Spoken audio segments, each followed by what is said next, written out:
கனிமொழி அம்மா பேசுனதை நான் இப்படி கருத்து சொல்ல முடியும்? எங்க கட்சியில யாரும் பேசிட்டு இருந்தா நான் அதுக்கான கருத்தை நான் கண்டிப்பா சொல்லுவேன். சார், என்டிஏல இருந்து விலகி இருந்த எடப்பாடி அவர்கள் திரும்ப என்டிஏக்கு வந்திருக்காரு.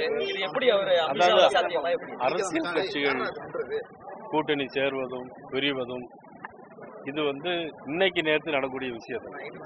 ஒரு காரணத்துக்காக பிரிந்திருக்கலாம், இன்னொரு காரணத்துக்காக இன்னைக்கு மாண்பு உள்துறை அமைச்சருடைய தலைமையிலே இன்னைக்கு அவர்கள் கூட்டணி சேர்ந்திருக்கிறார். திரு அமித்ஷாவினுடைய வருகை ரொம்ப எதிர்பார்க்கப்பட்டது. ஆனா திரு எடப்பாடி பழனிசாமியை மட்டும் தான் சந்திச்சிருக்காங்க.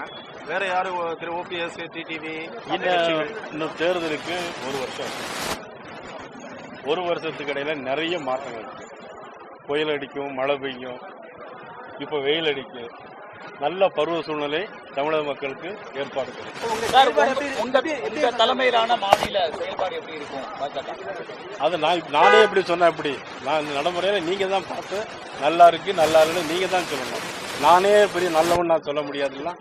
திரு அண்ணாமலை உங்களுக்கு வாழ்த்து சொன்னாரா? அண்ணாமலை கொடுத்த பெண்ணு தான் இது. அவர் பெண்ணை கொடுத்து கையெழுத்து போட சொன்னாரு, என்ன கையை பிடிச்சு கொண்டு கொடுத்தாரு. இது அவருடைய பெருந்தன்மை காட்சி.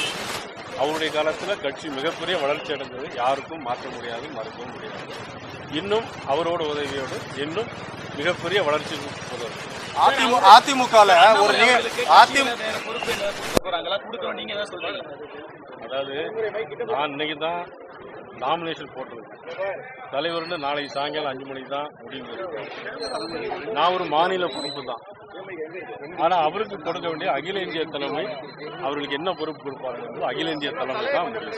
அதிமுகவில் நீண்ட காலம் பயணித்தவர் நீங்க அதிமுக இப்ப பாஜகவோடு வந்திருக்கு, இது எப்படி இருக்கும்னு எதிர்பார்க்குறீங்க?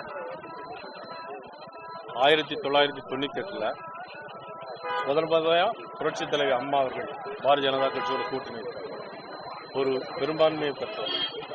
அதே மாதிரி இப்பொழுது மீண்டும் பாரதிய ஜனதா கட்சி அதிமுகவோடு கூட்டணி வைத்திருக்கிறது, கைகோத்திருக்கிறது, மிகப்பெரிய வெற்றி.